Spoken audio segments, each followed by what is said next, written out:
Hello बच्चों, मेरा नाम है ममता मुंड। मेरा चैनल हिंदी पाठमाला विथ ममता में आप सभी का स्वागत है। आज मैं अंकुर हिंदी पाठमाला, ये रहा अंकुर हिंदी पाठमाला क्लास 8 कक्षा 8 का ये चैप्टर नंबर है 8। चैप्टर का नाम है जहाँ तीन महासागर मिलते हैं और पेज नंबर है 61। इसका आज मैं एक्सप्लेनेशन करूँगी, 61 62 का एक्सप्लेनेशन करूँगी। तो अगर फर्स्ट टाइम इस चैनल में आए तो हिंदी पाठमाला विथ ममता चैनल को सब्सक्राइब कर देना, इस वीडियो को भी लाइक और शेयर कर देना। इससे पहले ये चैप्टर नंबर 8 का पेज नंबर 60 का वीडियो अपलोड हो चुका है, पहले उस वीडियो को देख लेना। फिर उसके बाद ये 61 आज जो अपलोड कर रही हूँ उस वीडियो को देखना। तो चलो स्टार्ट करते हैं। 61 ये कन्याकुमारी के ऊपर कन्याकुमारी के बारे में है, कन्याकुमारी पर्यटन स्थल के बारे में। तो हम लोग कल पढ़े थे कि नागरकोविल जगह जो तिरुवनंतपुरम से 66 किलोमीटर दूरी पर है। वहाँ पे ये जो केले का मंडी वहाँ पे होता है और वहाँ पे रेड कलर का केला वहाँ पे मिलता है। और वहाँ पे बहुत ही सुंदर ये नगर है। और नगर के दोनों साइड में दुकान और मकान से जाने रेलगाड़ी से जो ट्रेन में जाने के टाइम में मकान और दोनों साइड में ये मकान और ये बिल्डिंग्स और शॉप सब ये यहाँ से घिरा हुआ होता है। ये नागरकोविल। तो अभी 61 पेज का पढ़ेंगे। नागरकोविल से कन्याकुमारी की दूरी लगभग 22 किलोमीटर है।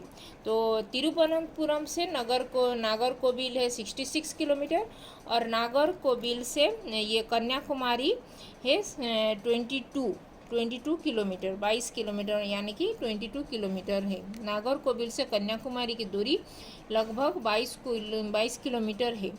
यहाँ से कन्याकुमारी के लिए पाँच मिनट में बस मिलती है। मतलब ये कन्याकुमारी से नागरकोविल जाने के लिए 5 मिनट में 5 मिनट्स के ये गैप में ये बस यहाँ पे अवेलेबल हो जाता है। देश के अनेक राज्यों की तुलना में यहाँ बस का किराया सबसे कम है। देश के बस जितने सारे स्टेट से प्लेसेस है तो वहाँ पे जितना सारा बस का भाड़ा जितना मिल लेते हैं, यहाँ पे बस का टिकट बहुत ही कम चीप होता है। यहाँ पे कन्याकुमारी पर्यटक स्थल होने के कारण महंगा है। कन्याकुमारी एक पर्यटन स्थल है, इसीलिए ये प्लेस थोड़ा महंगा होता है। किंतु नागरकोविल उसकी तुलना में काफ़ी सस्ता है। लेकिन वो नागरकोविल बहुत ही सस्ता जगह है, वहाँ पे चीप रेट में सब मिल जाता है। जो पर्यटक एक से अधिक दिन कन्याकुमारी ठहरते हैं तथा उनके सदस्यों की संख्या अधिक होती है, वे अपनी भोजन सामग्री नागरकोविल से पैक कराकर ले जाते हैं। जो पर्यटन मतलब जितने ये जो विजिटर्स यहाँ पे जो कन्याकुमारी देखने आते हैं, यहाँ पे विजिट करने आते हैं, तो वहाँ पे जितने सारे उनके फैमिली मेम्बर्स उनके साथ बहुत ज़्यादा लोग आते हैं, तो वो लोग यहाँ पे कन्याकुमारी में खाना पीना ये ज़्यादा ये प्राइस लेता है, ज़्यादा रेट होता है। तो यहाँ से वो लोग जो 22 किलोमीटर की दूरी में जो नागरकोविल है, नागरकोविल से ही वो अपना पैक करके भोजन सामग्री पैक करके ले आते हैं और कन्याकुमारी पैक खाते हैं, नहीं तो ये वहाँ से ही लेके आ जाते हैं। कन्याकुमारी में ठहरने के लिए अनेक होटल, गेस्ट हाउस और लॉज है। कन्याकुमारी में बहुत सारे लॉज, ये गेस्ट हाउस सब, होटल सब, रेस्टोरेंट सब है वहाँ पे लोग रहने के लिए। केंद्रीय सरकारी कर्मचारी का अतिथि गृह भी काफ़ी बड़ा, भव्य तथा खूबसूरत है। केंद्रीय सरकारी कर्मचारी यानी कि सेंट्रल गवर्नमेंट जो ये सेंट्रल के गवर्नमेंट एम्प्लॉय लोगों के लिए जो गेस्ट हाउस है ना, वो बहुत ही बड़ा और भव्य है, बहुत ही आलीशान खूबसूरत से बनाया गया है। यहाँ अनेक एम्पोरियम है, इलेक्ट्रॉनिक्स वस्तुओं तथा साड़ियों आदि के दुकानें हैं। इलेक्ट्रॉनिक्स इक्विपमेंट्स के शॉप यहाँ पे है और साड़ियाँ भी यहाँ पे बहुत ही पाए जाते हैं। एम्पोरियम में एम्पोरियम में जो समुद्री वस्तुओं मतलब जो सी सी में पाए जाने वाले जो ये सी सेल्स, ये सब जो मिलता है समुंदर से, वो सब यहाँ पे मिल जाता है। यहाँ पे हैंडीक्राफ्ट के रूप में बनी कलाकृतियाँ और अन्य सामग्री खरीदी जा सकती है यहाँ पे। इनमें इनमें सभी धर्मों के लोग रहते हैं यहाँ पे। इसमें सभी धर्मों के लोग रहते हैं, मतलब कन्याकुमारी एक कॉस्मोपॉलिटन सिटी है, वहाँ पे सभी धर्म के लोग रहते हैं, हिंदू, मुस्लिम, सिख, ईसाई, क्रिश्चियन, सभी लोग रहते हैं यहाँ पे। यहाँ मंदिर, गिरजाघर और मस्जिद भी है। यहाँ पे मंदिर भी है, टेम्पल्स भी है, और गिरजाघर यानी कि चर्च है, और मस्जिद यानी मस्क भी है। सागर तट के साथ पर्यटक परिसर विकसित है। यहाँ पे दर्शनीय स्थल जैसे महात्मा गांधी स्मारक, महात्मा गांधी का स्मारक, यहाँ पे महात्मा गांधी का जो स्टेचू है, वहाँ पे प्रकाश स्तंभ है, यंत्र नौका अड्डा है, डाकघर है, पोस्ट ऑफिस, बैंक भी है, कुमारी अम्मा जी का मंदिर भी है, और गगन्नाथ स्वामी जी का टेम्पल भी है यहाँ पे मंदिर, पुस्तकालय भी है, ये लाइब्रेरी, ये बुक शॉप भी है, और यहाँ पे आरसी चर्च भी है यहाँ पे। यह देश का अंतिम रेलवे स्टेशन और बस अड्डा भी है। ये साउथ इंडिया का लास्ट पॉइंट है कन्याकुमारी, इसीलिए यहाँ पे लास्ट ये इंडिया का, भारत का ये लास्ट ये रेलगाड़ी, रेल स्टेशन और बस अड्डा भी यहाँ पे है। यंत्र नौका अड्डे से नौका द्वारा कुछ मिनटों के फासले पर समुद्र के बीच में स्वामी विवेकानंद का स्मारक है। स्वामी विवेकानंद का स्मारक भी है समुद्र के बीच में। समुद्र के मध्य स्थित शिला पर 1970 ईसाई में निर्मित किया गया था। वहाँ पे ऐसा माना जाता है कि स्वामी विवेकानंद ने इस शिला पर 1892 में योग साधना की थी। यहाँ पे माना जाता है कि 1892 में ये स्वामी विवेकानंद ने इस शिला में आके यहाँ पे योगा साधना मतलब मेडिटेशन यहाँ पे किए थे। और उसके उपरांत सन 1893 में विश्वविख्यात शिकागो में धर्म सम्मेलन यहाँ से वो गए थे। शिकागो में जो धर्म सम्मेलन हुआ था, वहाँ पे कॉन्फ्रेंस जो हुआ था शिकागो में। इस स्मारक में स्वामी जी की प्रतिमा के साथ ही एक ध्यान केंद्र भी है वहाँ पे, जिसमें बच्चों और स्त्रियों को छोड़कर कोई भी ध्यान केंद्रित कर सकता है। लेकिन वहाँ पे बच्चों और स्त्रियों वहाँ पे ध्यान केंद्रित नहीं कर पाते, वहाँ पे बड़े लोग, ये मेल पर्सन लोग वहाँ पे जाके करते हैं, पता नहीं। यहाँ स्वामी विवेकानंद पर आधारित साहित्य की विक्रय केंद्र भी है। यहाँ पे स्वामी विवेकानंद के ऊपर वहाँ पे बहुत सारे ये जो उनके पुस्तक, उनका साहित्य रचना सब यहाँ पे उपलब्ध है। वहाँ पे विक्रय, वहाँ पे सेल होता है। इसके साथ ही एक शिला पर तमिल के महान कवि तिरुवल्लपुर की विशालकाय प्रतिमा भी स्थापित की गई है। यहाँ पे तमिल जो ये तमिलनाडु का एक कन्याकुमारी है, इसीलिए तमिल लैंग्वेज का जो कवि, तमिल भाषा के जो कवि हैं, तिरुवल्लपुर महान कवि हैं, उनका एक स्टेचू वहाँ पे, एक बड़ा सा स्टेचू भी वहाँ पे स्थापित किया गया है उसी शिला के ऊपर। तो अभी शब्द के अर्थ जानेंगे। परिसर मतलब जो बाउंड्री होता है, किसी भवन या संस्थान आदि के आसपास का उसका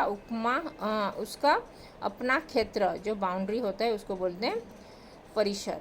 स्मारक मतलब निशानी यानी कि स्टेचू, जो स्मृति चिन्ह, यादगार जो बोलते हैं उसको बोलते हैं स्मारक, स्टेचू। तो ये था 61 का एक्सप्लेनेशन। अभी 62 का एक्सप्लेनेशन करेंगे। तो कन्याकुमारी का सूर्योदय एवं सूर्यास्त देखने योग्य होता है। कन्याकुमारी में जो सनराइज और सनसेट देखने के योग्य होता है। सूर्योदय तो किसी भी मौसम में देखा जा सकता है। सूर्योदय तो सनराइज तो किसी भी सीजन में देखा जा सकता है, लेकिन मानसून के दिनों में आकाश में बादल होने के कारण कभी कभी इससे वंचित भी होना पड़ सकता है। लेकिन जो मानसून में जो आकाश क्लाउडी हो जाता है, ब्लैक क्लाउड्स होता है, उसी टाइम में वो सन को नहीं देख पाते हैं सनराइज। बाकी दिनों में ठीक से ठीक ठाक ये सूर्योदय देख पाते हैं। शरद ऋतु में सूर्योदय एवं सूर्यास्त दोनों दिखा जा सकते हैं। शरद ऋतु में यानी कि ऑटम सीजन में जो सूर्योदय, सनराइज और सनसेट दोनों दिखा जा सकता है। गर्मियों में सूर्यास्त थोड़ा और पश्चिम की तरफ होने के कारण दिखाई नहीं पड़ता। गर्मी के दिनों में वो सूर्यास्त जो सनसेट थोड़ा ये पश्चिम ये वेस्ट में जो थोड़ा लेट में होता है, तो वहाँ पे थोड़ा तरफ होने के कारण वो नहीं दिखाई पड़ता है, वो चला जाता है सूरज उधर।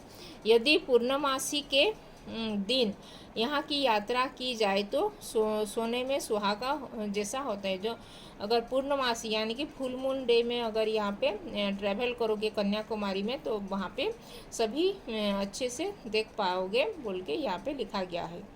कन्याकुमारी का पौराणिक महात्म्य भी है। कन्याकुमारी में एक पौराणिक मतलब माइथोलॉजिकल दृष्टिकोण से भी एक स्टोरी है। वहाँ पे कहा जाता है कि देवराज इंद्र गौतम ऋषि के शाप से यहाँ मुक्त हुए थे। कहते हैं जो गौतम ऋषि ने जो इंद्रदेव को शाप दिए थे, जो अहल्या जो पत्थर बन गई थी गौतम ऋषि के शाप से, उसी के लिए वो गौतम ऋषि के जो शाप से मुक्त हुए थे यहाँ पे इंद्रदेव, यहाँ से उनको मुक्ति मिला था। यहाँ देवराज इंद्र ने कन्याकुमारी मंदिर के द्वितीय प्रकार के गणपति की प्रतिष्ठा की थी। यहाँ पे जो इंद्रदेव ने यहाँ पे गणपति का मूर्ति भी यहाँ पे प्रतिष्ठा किए थे वो, इसीलिए इसे इंद्रकांत विनायक, पाप विनाशम एवं मंडूक तीर्थक भी यहाँ पे इसको कहा जाता है। ये कन्याकुमारी में उनका एक प्रतिमा, ये गणपति जी का टेम्पल भी है, वहाँ पे प्रतिमा प्रतिष्ठित है, इसीलिए उसको इंद्रकांत विनायक और पाप विनाशम और मंडूक तीर्थक भी कहा जाता है। कन्याकुमारी के 3 सागरों के मिलन बिंदु यानी कि भारत महासागर और अरब सागर जो, और ये बंगाल सागर, बे ऑफ बंगाल, और ये अरबियन सी और इंडियन ओशन का मिलन स्थल पर ये कन्याकुमारी स्थित है। इसीलिए इस मिलन बिंदु पर 16 स्तंभों वाला एक मंडप यहाँ पे 16 स्तंभ मतलब 16 स्तंभ वाला एक मंडप यहाँ पे बना गया है, जिसके नीचे सीढ़ियों वाला घाट है। यहाँ पे इस घाट पर श्रद्धालु स्नान करते हैं। यहाँ पे इस घाट में स्नान करते हैं, और इसमें थोड़ा पश्चिम हटकर पश्चिम में एक प्राकृतिक रूप से फैली चट्टानों की मध्य सागर का उथला भाग है, जहाँ पर्यटक एवं उनके साथ आए बच्चे सागर की लहरों के साथ यहाँ पे खेलते हैं। यहाँ पे पश्चिम भाग में कन्याकुमारी की जलवायु पश्चिम घाट की जलवायु है कन्याकुमारी की, और इसीलिए वर्ष भर एक सा ताप रहने के कारण प्रतिवर्ष लगभग यहाँ पे कन्याकुमारी में हर साल एक ही टाइप का वेदर रहता है। इसीलिए प्रतिवर्ष यहाँ पे लगभग 102 मतलब ये 102 सेंटीमीटर का बारिश होता है। यहाँ पे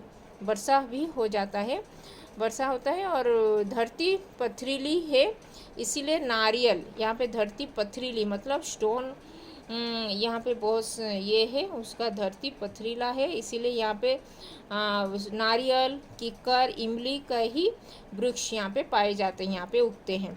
यहाँ की आदिवासियों की आजीविका समुद्र पर आधारित है। यहाँ पे जो आदिवासी जो जनजाति हैं, जो ट्राइबल पीपुल है, तो वो लोग समुद्र के ऊपर ही निर्भर करते हैं। मतलब समुद्र के जो ये सील ये उनका जो सी के ऊपर मतलब मछली ये फिशिंग करना और उसको बेचना, उसी पे ही उनका गुजारा चलता है।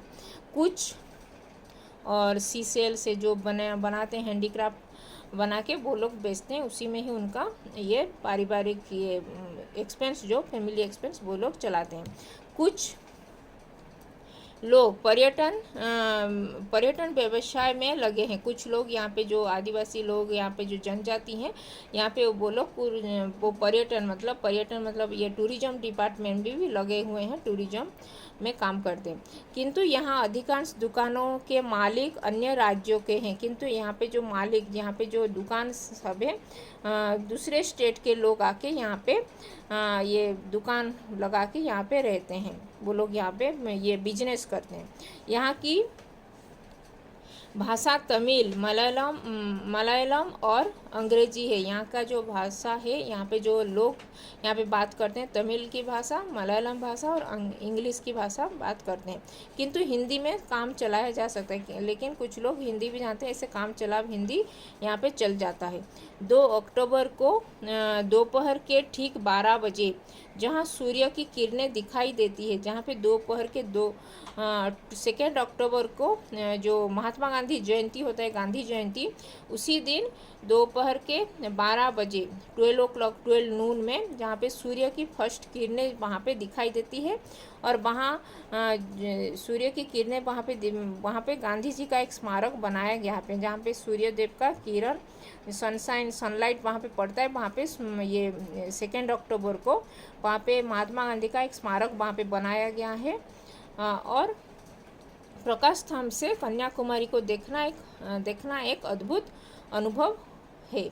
प्रकाश स्तंभ जहाँ पे सूर्य सनलाइट वहाँ पे पड़ता है, जहाँ पे गांधी जी का स्मारक वहाँ पे बनाया गया है, उसको बोलते हैं प्रकाश स्तंभ। और वहाँ से कन्याकुमारी को देखना एक अद्भुत अनुभव यहाँ पे एक्सपीरियंस होता है। तो ये लिखे थे शमशेर अहमद खान द्वारा लिखित ये जहाँ 3 महासागर मिलते हैं कन्याकुमारी के ऊपर। तो आज हम अंकुर हिंदी पाठमाला कक्षा 8 क्लास 8 का चैप्टर नंबर 8 जहाँ 3 महासागर मिलते हैं, पेज नंबर 61, 62 का एक्सप्लेनेशन किए। तो इसमें कुछ डाउट है तो कमेंट में लिख सकते हो। और अभी तक चैनल को सब्सक्राइब नहीं किए तो हिंदी पाठमाला विथ ममता चैनल को सब्सक्राइब कर देना। और यहाँ पे कुछ शब्दार्थ भी दिया गया है। पौराणिक यानी कि पुराण संबंधी, महात्म्य यानी कि महत्व बढ़ने का भाव, प्रतिष्ठा यानी कि इज्जत, आदर सम्मान, मंडप यानी कि एक बड़ा तंबू या खंबा। तो ये था अंकुर हिंदी पाठमाला कक्षा क्लास 8 का चैप्टर नंबर 8 जहाँ 3 महासागर मिलते हैं का पेज नंबर 61, 62 का एक्सप्लेनेशन। तो इसमें अगर कुछ डाउट है तो कमेंट में लिख सकते हो। और अभी तक चैनल को सब्सक्राइब नहीं किया तो हिंदी पाठमाला विथ ममता चैनल को सब्सक्राइब कर देना। इस वीडियो को भी लाइक और शेयर कर देना। तो धन्यवाद, थैंक यू।